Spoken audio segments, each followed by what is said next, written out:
It is finally time to plant my cup and saucer vine. And I did not mean to make a rhyme. Can you tell I'm a little bit excited? This is Gardening on Taylor Mountain, and my name is Bobby. I live and garden in a zone 6B, so I have been waiting for warmer nighttime temperatures to plant out this cup and saucer vine that we started together in a video on February 16th. So it is, for time reference for you, it is May the 18th.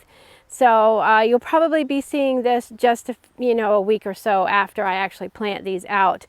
But anyway, I've been waiting because cup and saucer vine, Cobaea Scandens, are very frost tender. So I have been holding these guys back just like crazy.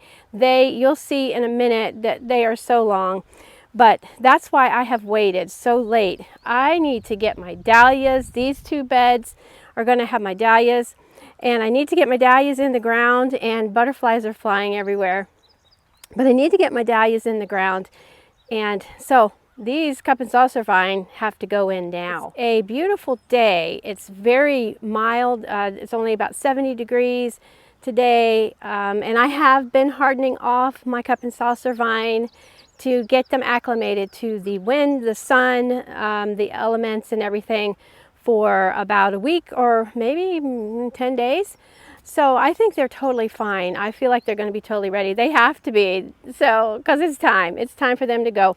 I was able to snag about, I think it was 6 bags of the land and sea compost, and earlier late in the winter, actually. If you know anything about the Espoma products, especially the land and sea compost, you know, pretty hard to find. So I'm going to amend. I'm going to use about half of this bag. These two beds had tulips, and I used my tulips as annuals. I used them for cut flowers, so they have been all removed. In the fall, I always amend my beds with leaf compost that I make. I chop up leaves and I put them on, and then they break down over the winter. So that's a good compost. I feel like these beds are pretty well enriched, but I'm going to add a little bit of this land and sea compost, and just just to beef it up a little bit.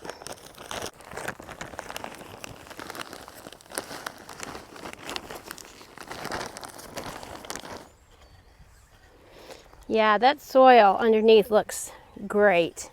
The tulip bulbs didn't really take up a lot of the nutrients, and I'm seeing some grubs. I'm going to go get a bucket because I want those jokers out of here. I went and got a bucket, and I went ahead and hoed the land and sea compost in, and I'll show you what I retrieved, and it's totally gross. I'm sorry if I gross anybody out, but if I can pick one up. These are grub worms. They're white worms that live under the soil. You don't want those. So I probably picked out about 30 out of this one raised bed, and I will just put some soapy water here in this bucket, and that will take care of them. I think it was Anne of Green Gables, and Anne asked Matthew, does anything thrill you? And he said, well, yes, picking those big worms out of the garden, and he was talking about grubs. So you want to get rid of those. Those are yucky. I know you can use milky spore, but it's quite a process. You have to sort of drill it into the areas in your yard or wherever.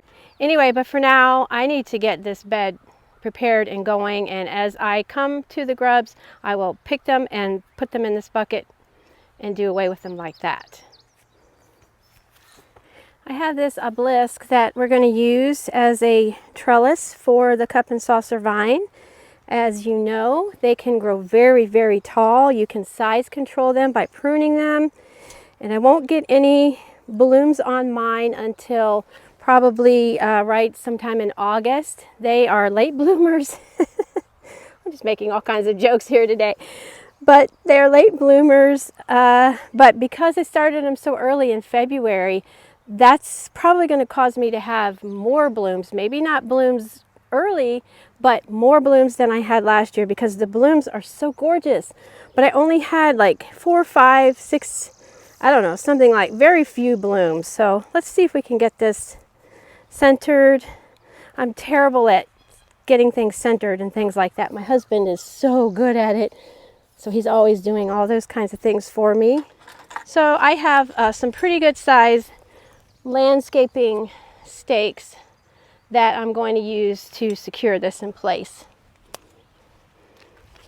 I had this trellis or this obelisk in here last year and it stayed just fine, and we have a lot of wind here.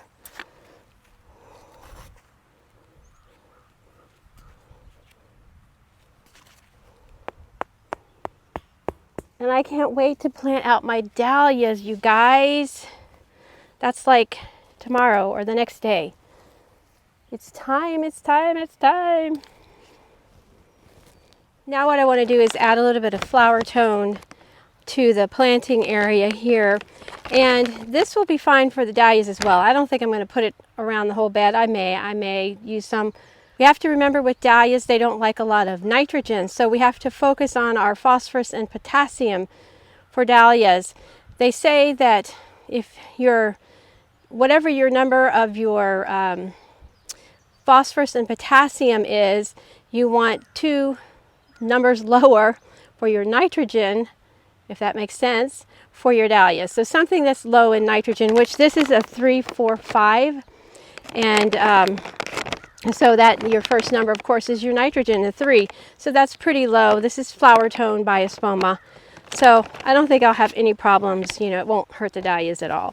Usually for dahlias, I use the Neptune's Harvest fish and seaweed liquid concentrate fertilizer. I think maybe on either side this way. So we'll just sprinkle a little bit there. Don't knock over the grub bucket. Sprinkle a little bit there. And then I'm not going to really put any in any of the rest of the bed. So then I'm just going to take my hand, mix it in pretty good. I do have drip irrigation set up for these beds, but I'm not going to go ahead and get that up and running until after I get the dahlias in. So we'll wait on that. And here's the moment I've been waiting for. Look at these. Look at the vines. Aren't they like amazingly long? And I have pinched these back twice already. So they're crying, saying, please, please plant me. These are not proven winners plants, of course. These were grown from seed, and I just planted them up or potted them into my recycled pots. So that's why they're in there, in those pots. And I really have no idea how this is going to go, training them to this trellis. And I'm going to have to step in these beds. It's kind of grown into itself, so I'm going to let it be that way. Okay, I think I am going this way with it. Maybe. Stop, you're already wanting to hold on there. So now I'm going to have to add more flower tone, which is not the problem. Yeah, they're going to go this way. I made an executive decision.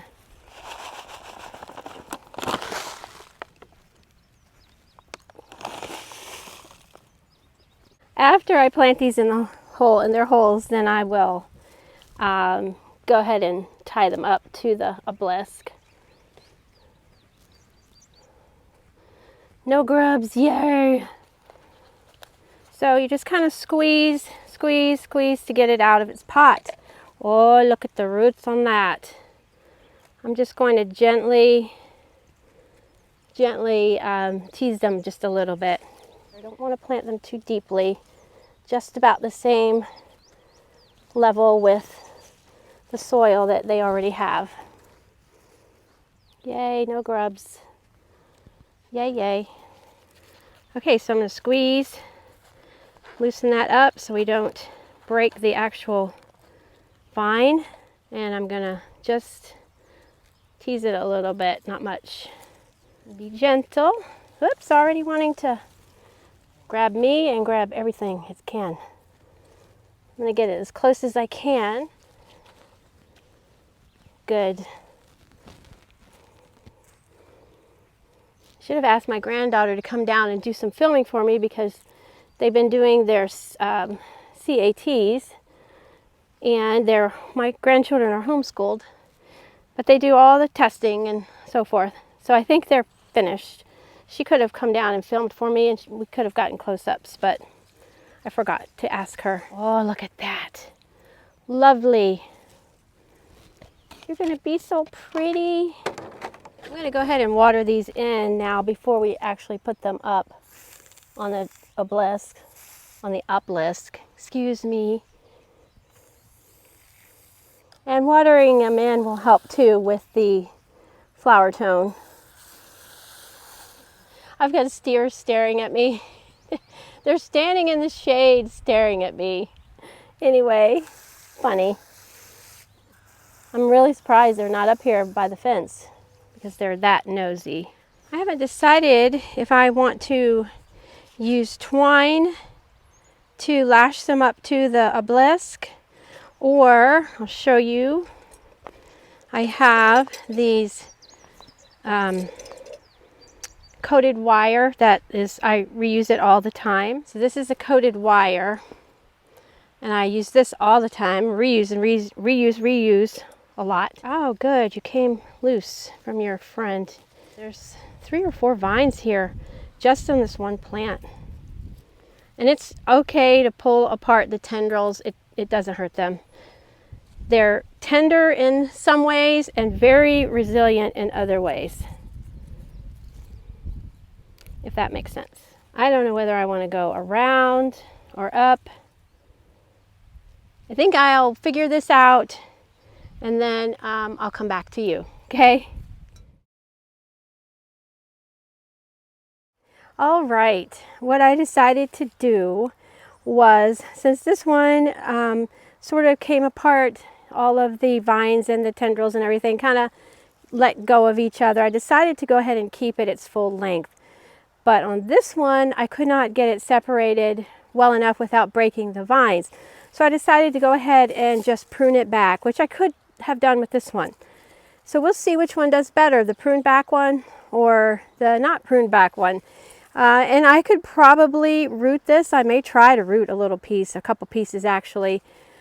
But I'm really not going to need it, because by the time I get my dahlias in here, I think 1, 2, 3, 4. Anyway, by the time I get my dahlias in here and then this vine, I'm going to have to keep reattaching and folding it over, cutting it off, because it wants to grow really, really tall. So there we go. I'm happy to finally get these cup and saucer vine planted. My face is probably totally red. I'm not hot or anything, but let's just chalk it up to my age. Anyway, 61 is only a number, right? 61 is the new 41. That's the way I feel, at least. Anyway, thank you so much for watching, and I will try to link, or I will put the other video for when we started these seeds on the end cards, or whatever that's called. I always forget to do that, so you can watch it. I thank you so much for watching and for being here with me. We will see you in the next video. Bye-bye, friends.